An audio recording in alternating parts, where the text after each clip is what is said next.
పశ్చిమ గోదావరి జిల్లా నర్సాపురం మొగల్తూరులో 2 బైకులు ఢీకొన్నాయి. ఈ ప్రమాదంలో 3 మృతి చెందారు. నర్సాపురం టౌన్ పరిధిలో 30 కిలోమీటర్ల వేగం నుంచి వెళ్లకూడదని హెచ్చరికలు జారీ చేసినా కొందరు దాన్ని ఖాతరు చేస్తున్నారు. ఆ అజాగ్రత్తే వారి ప్రాణాల్ని తీస్తోంది.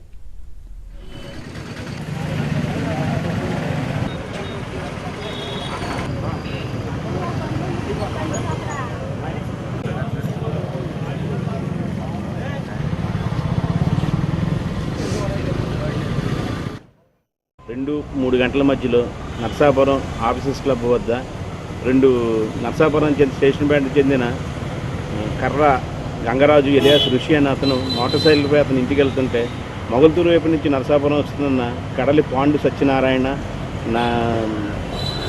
పాలం నాగరాజు అనే వ్యక్తులు ఒక బండి మీద ఒకటి ఢీకొనడంతో 3 చనిపోవడం జరిగింది.